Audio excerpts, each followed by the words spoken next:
Welcome to today's episode of Downstream Outdoors. Today on Downstream Outdoors, we're doing a little bit of medicinal, a little bit of edible. Okay, it's late fall here in central Pennsylvania. It's not actually the ideal time for this plant, but you can still get some uses out of this plant. Okay, the particular plant we're working with today is this broadleaf guy right here. This here plant is known as Common Burdock. If you've ever spent any time outside, you've run into Common Burdock. It has seed pods that are like Velcro and will stick to your clothes. It'll even stick to your skin. Okay, fun little qualm.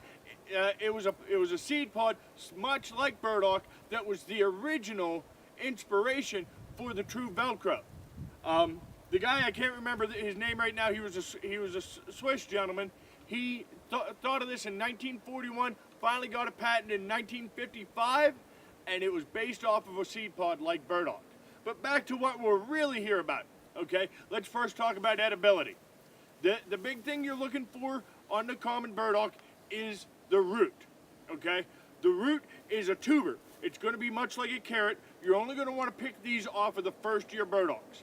These burdock plants can live year after year after year, and each year they get bigger and they get bigger and bigger. You don't want to get them from the older ones, okay? They're going to be very woody, very hard, just not what you're looking for. If you can get them off the first year plants, this is a first year plant here. You can see it's not very big. It doesn't have the high developed flower head on it or anything like that. This would be an optimum one to harvest the root on. We can still harvest the root even though it's late fall, but that's about all we're going to get off of that this late in the year. Okay? Fun little fact about the root. Okay? A burdock is what you would call a dynamic accumulator.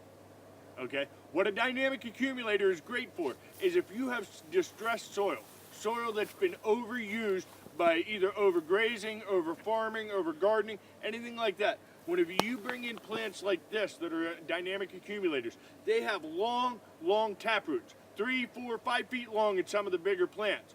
What they're doing is they're going down and they are mining minerals from down below where other plants can't get them, and bringing them up into their plant body, and then whenever they fall, that mineral goes into the top of the soil.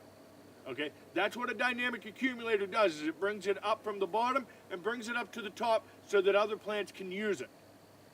Okay, now that's enough about that part. Let's talk about medicinal purposes. Okay, the biggest medicinal use for this is it's got antibacterial properties.